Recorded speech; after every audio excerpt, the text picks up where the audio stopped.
When I launched my Etsy store, I had zero idea of what I was doing. I had zero previous experience and literally no clue. So fast forward 5 months and I was actually able to generate $50,000 in revenue. And I'm not here to sell you any hype. I'm just here to show you what I did and how it could potentially help you as well. So let's start off by analyzing how my first 5 months actually went.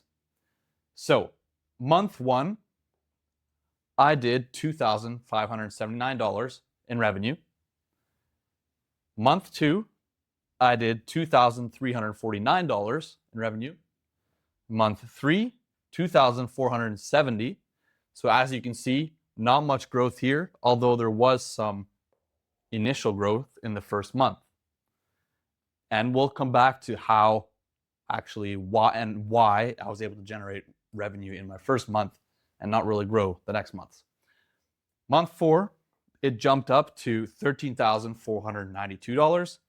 And in month five, it went up to $29,300.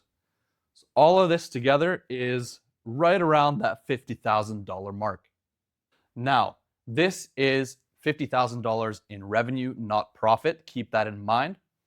And also keep in mind that I am based out of Canada, so this is in Canadian dollars. So just to preface that.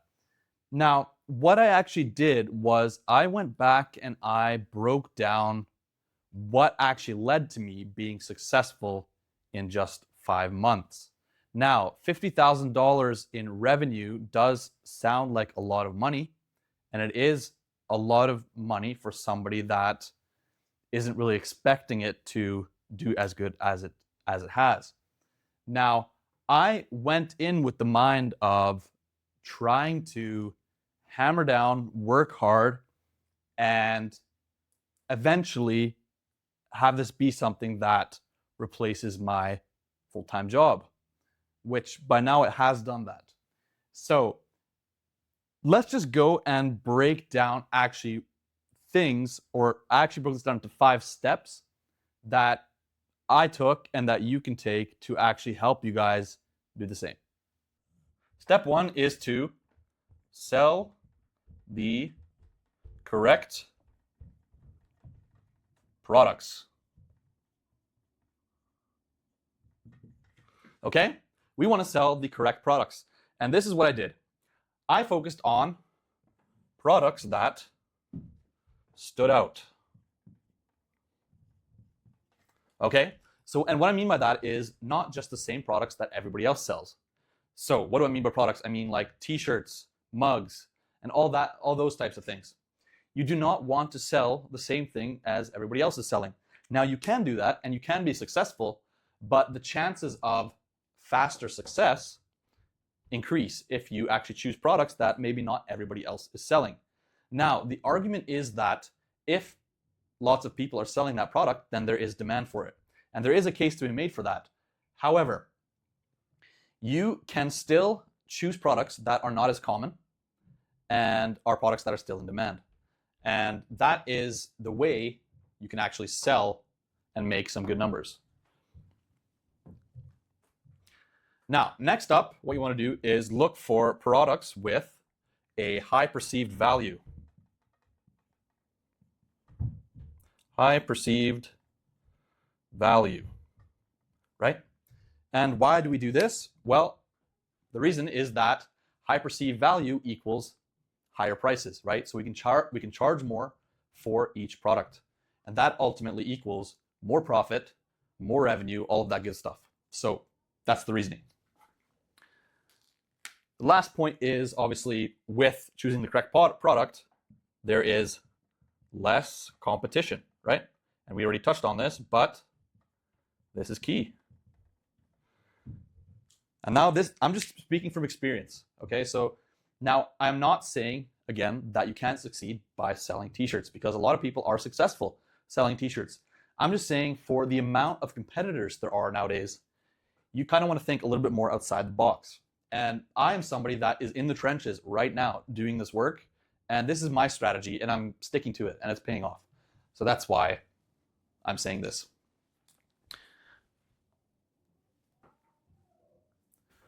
So next up, we have step 2.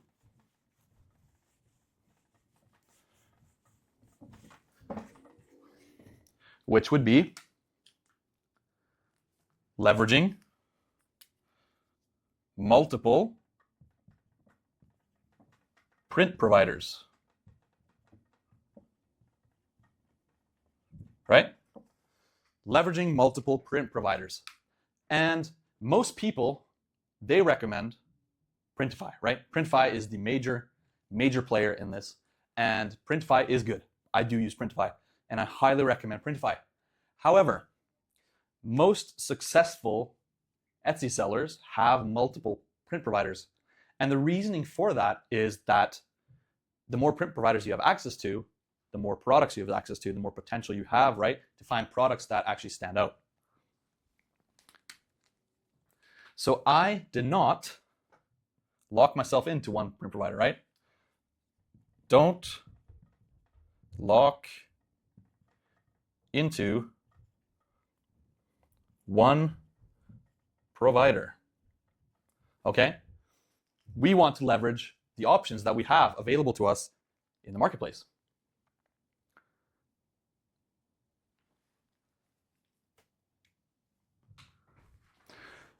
So what this does is it will actually help us leverage better pricing potentially, delivery times, and ultimately product choice, right? So better leverage for pricing,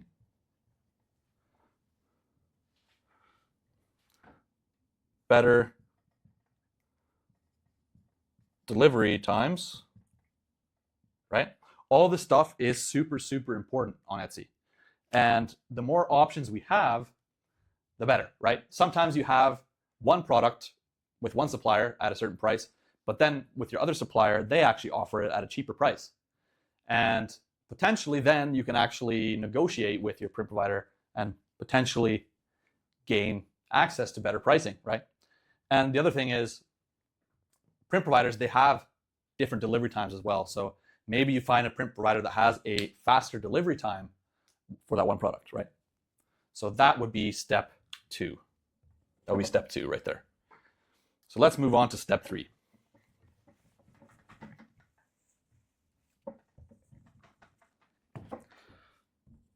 Step 3 is going to be relentless learning,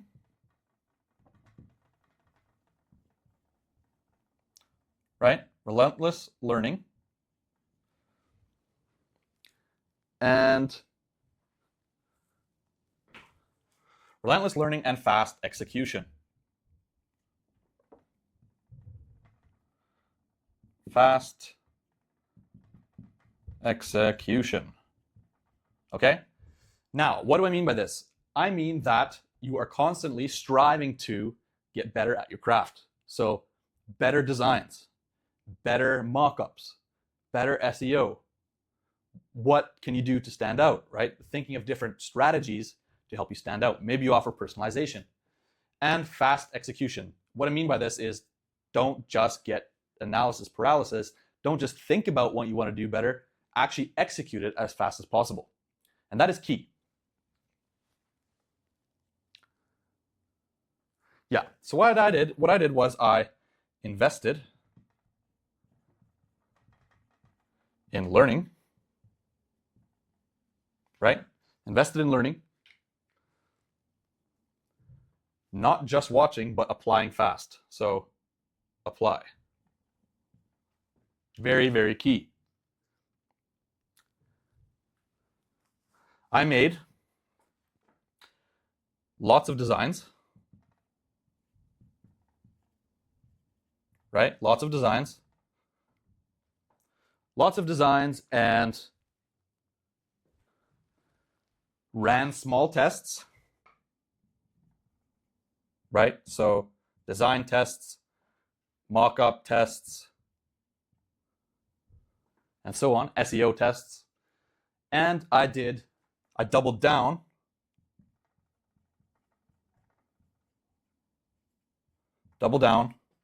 on what works. right? Obviously, if it's working, then you want to do more of what's working. So that's the reasoning behind it. I did not let perfection slow me down. Not perfect, right? Not perfect. Don't slow down.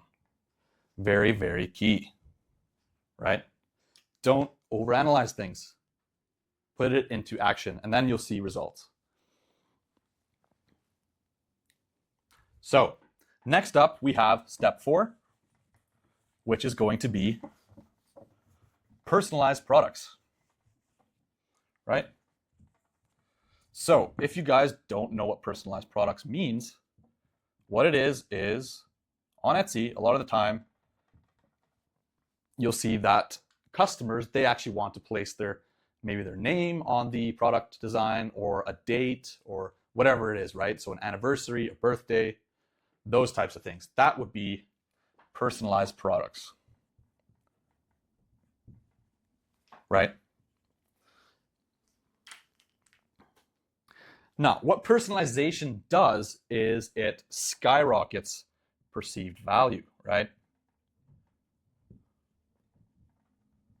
Perceived value. Again, this ties into us increasing our prices so that we are more profitable. And why does it skyrocket perceived value? Well, because of it being personalized, people first off expect it to take a little longer, right? So if you have a little bit longer delivery times, then this kind of helps that, right? Because it's understandable that doing a custom design will take longer than not doing a custom design, right? But for us, in the back of our head, we know that it doesn't take a longer time. It's the same thing. But this does really, really help you out.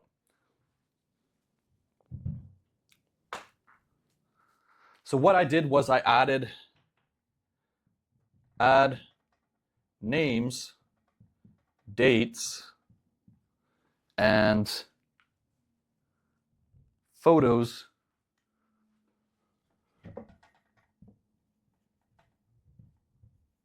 to my designs, right?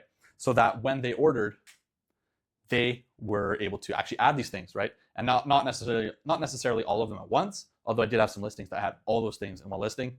This is what really is going to help you stand out, right? And to increase that perceived value and in turn, make you profitable. Yeah, so these listings, they stood out in search.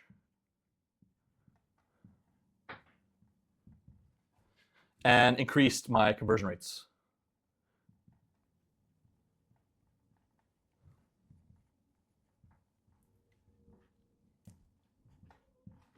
Very, very key. Conversion rates are very, very important on Etsy. They're not nearly talked about enough, in my opinion. They are something that really does help in your long-term success, because obviously a higher conversion rate is something that Etsy is going to like. They're going to push your products out more because they know it's got a higher conversion rate. That just snowballs and really does help your shop. So offering personalized products really can boost your conversion rate. So that does it for step 4. Just before we move on, if you want to find out how you can work with me, I'm going to link a video below in the description. Go ahead and check it out. And yeah, so if you're interested in maybe collaborating with me, working with me, go ahead and check that video out. All right, let's move on to step 5.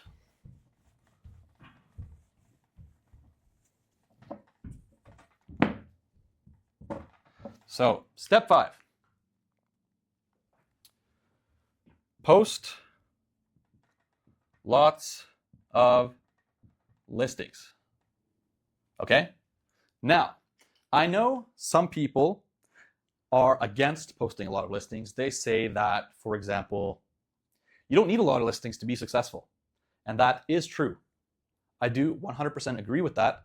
However, there is one caveat, and that is that if you are new to print on demand, then you most likely do not have good designs or good mock-ups or good, a lot of things, right?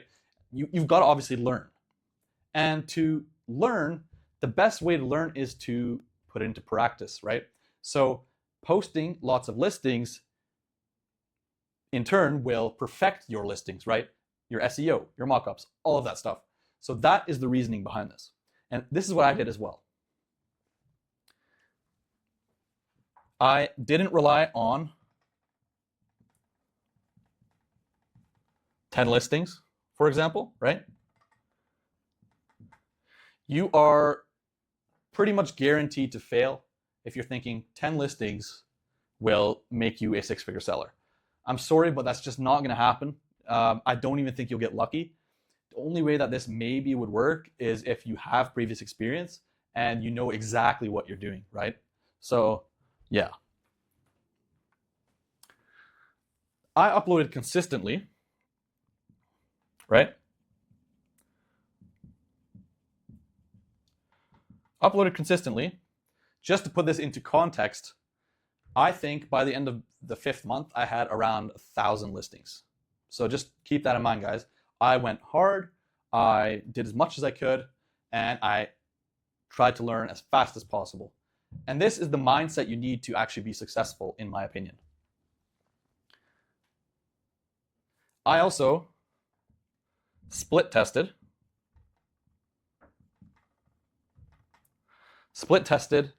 mockups, and I also split tested SEO, and yeah, and obviously what's included in my listing images as well, and also titles, all that I tested. And this is also key to growth and to fast success, so that you know what works, right? Because you want to figure out what works and then double down on that. That is the key. More listings equals more chances, right? More chances. However, just to be a little bit direct, you don't just want to post listings to post listings. You want the best possible listing you can do at any given time. And I was new to this, so I kind of figured this out on my own. I figured out what worked, and then I doubled down, right? So that is just a little caveat there as well. Don't just pump out listings just to pump out listings. You've got to be intentional with what you're doing, and that is ultimately what is going to make you successful. So those are the 5 steps. Again, if you are interested in checking out how you can work with me, I'll have the video linked down below in the description. Take a look, say hello, post a comment down below, and I'll be sure to reply to you there as well. That's it for today. I will see you guys in the next video.